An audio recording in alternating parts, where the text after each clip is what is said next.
wasn't a terrible accident because I mean, as a kid, I used to cycle a lot until I got old enough to start playing with cars. I used to cycle an awful lot, and the fun I had with some vehicles.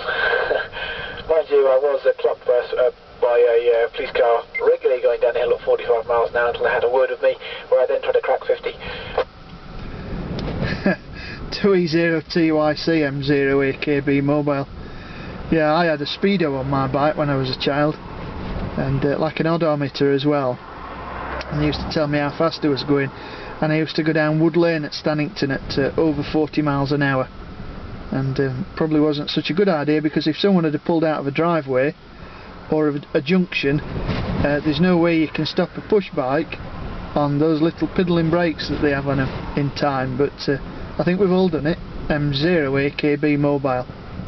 Well, as soon as they told me that there isn't a law to prevent me going at a speed specifically, they could have done me on several things, but not the speed. I thought, well, if you're going to tell me how fast I'm going, they're trying to go over 50, which I promptly did 2 days later, and they got very, very, very annoyed then.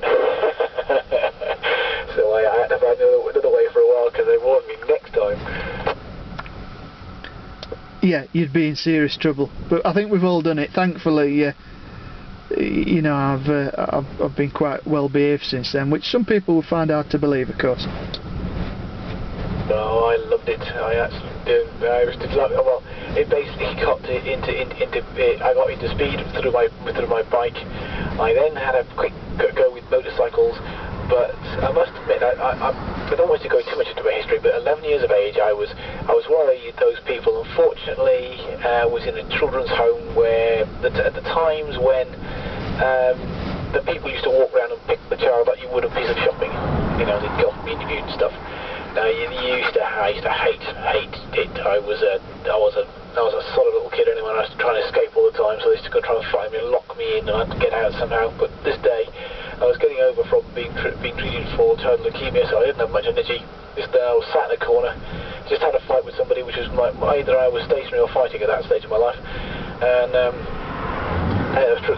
the atmosphere was still tense with the tension of that when these people walked through, and as the guy got out the door, he came back just as they were trying to lock the door. He stuck his head back in and winked at me, and that turned out to be my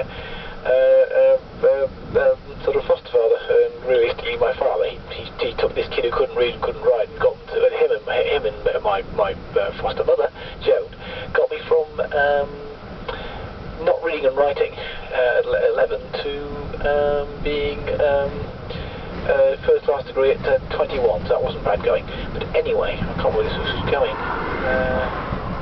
Oh yeah, speed. It was the effect that the motorcycle had on my mum, my foster mum. She used to just hold the breath every time I went out, and it got to me in the end. I thought, oh, this is just not fair.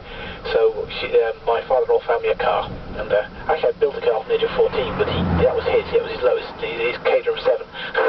But he then got me a car to do up, so I had a car instead of a motorbike, and I was car mad ever since that day. And